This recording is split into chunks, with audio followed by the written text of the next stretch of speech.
All right. We are working evasive head movement drills in our Science of Striking video series here. We just worked preemptive head movement. It was random head movement, no set pattern. Then we talked about how if you struggle with head movement, forcing yourself to follow a pattern, then you can just create drills that help you reinforce these habits.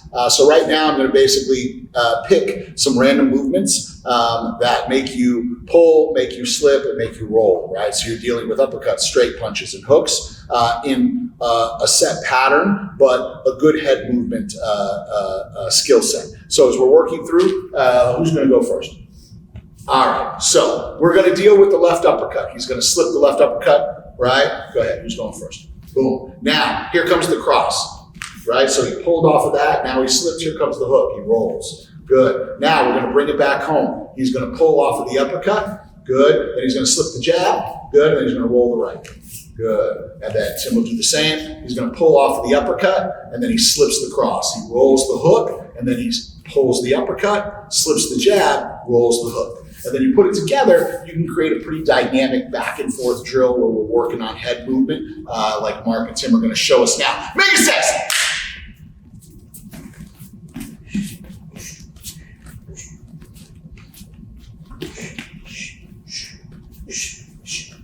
Good, faster. Good, faster. Beautiful. Yes.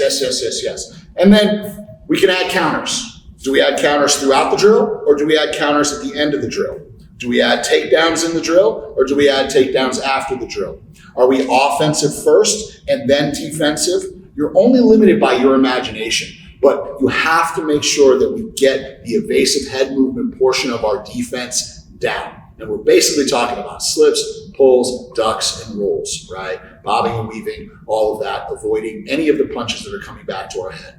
Just keep in mind, like anything else, when you're working evasive head movement, don't overslip, don't over duck, don't over lean, right? Same thing when you're parrying, don't over parry. Right? So if I'm working with Mark and he throws a jab and he sees that I'm doing this big parry all the time, then he's going to fake that shit and I'm going to get cracked, right? When we're working in our evasive head movement and he throws that cross and he sees that I am slipping all the way out here, what's coming next? That shin to my dome, right? I'm going to get dominant cruised. Right? It's very important that we keep our evasive head movement and our parries and our long guard and our shell tight so that we're not creating unnecessary openings and walking into shit, right? So as we're working evasive head movement, we want to aim small, miss small. If I throw my jab, he wants me to just miss because my cross isn't there yet. But if he slips really wide, my cross is going to be there.